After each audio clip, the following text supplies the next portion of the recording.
What would you say, Professor, has been your biggest accomplishment? I am glad to have advanced our understanding of the Big Bang and black holes, the beginning and end of time. I almost said, to have shed light on black holes, but maybe that is a wrong metaphor. Did you have this gift of knowledge as a child, or did you develop it? Were you a very brilliant kid? All children ask questions. How do things work? Why are they the way they are? But as they grow up, they get told these questions are stupid, or that they don't have answers. I'm just a child that has never grown up. I still keep asking these how and why questions. Occasionally, I find an answer.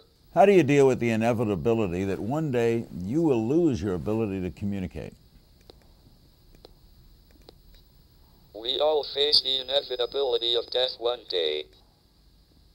While I'm alive, I will make sure I communicate one way or another.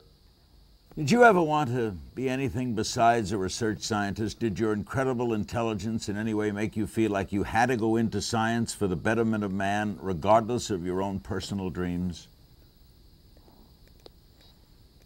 Before I got ALS, I considered a number of other careers, including being a political leader.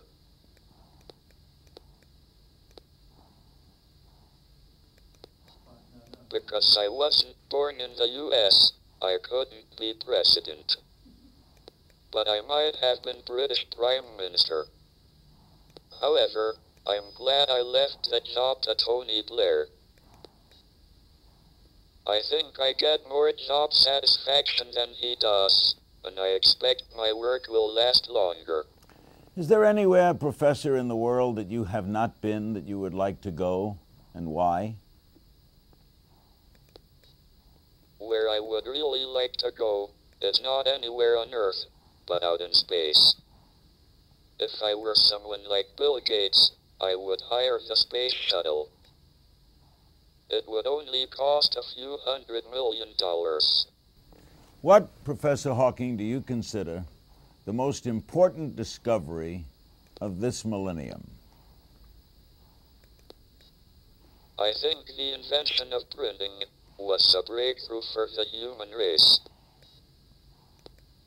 It meant that information and discoveries could be disseminated widely, and not just on a one-to-one basis, by word of mouth or handwritten manuscript. It led to an ever-increasing rate of scientific and technological development. This has now made printing almost obsolete, and replaced it by the Internet.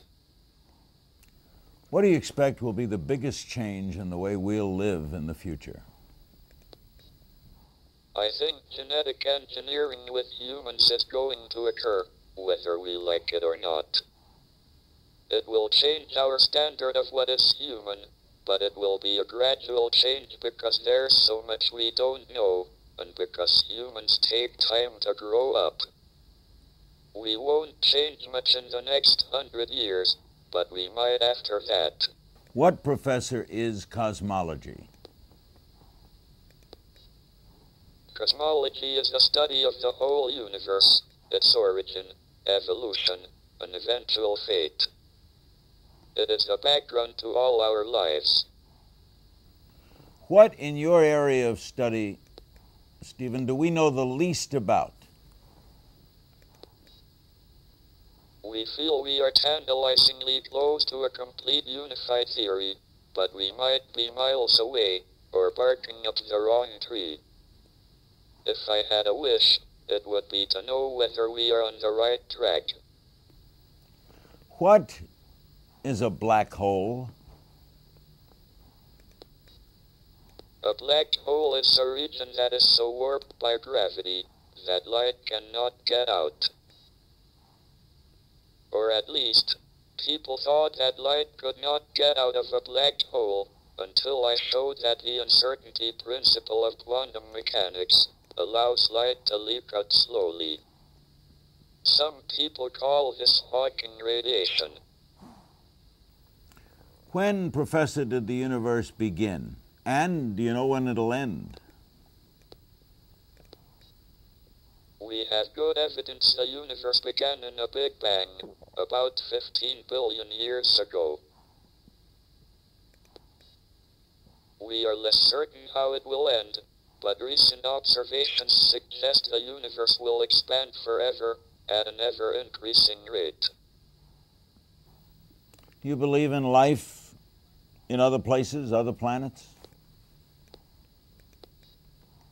Life appeared on Earth fairly soon after the Earth was formed, 4.5 billion years ago. That suggests that primitive life will appear spontaneously on any suitable planet. On the other hand, intelligent life seems very rare. It has yet to be detected on Earth. Do you believe in a sixth sense, a spirit world, another level of existence? I do not believe in a sixth sense, if you mean extrasensory perception. That would not be consistent with my belief that the universe is governed by mathematical laws. Spiritual values belong to a different category to the physical universe. What, Professor, puzzles you the most? What do you think about the most? Women. Welcome aboard. Are you optimistic or pessimistic about the future? I see great dangers for the future, but I'm an optimist. I expect we will find a way forward. What keeps you going? We all can see and are aware of your condition and how well you deal with it. What is that inner thing that keeps you going? Curiosity. I want to know the answers. I enjoy life.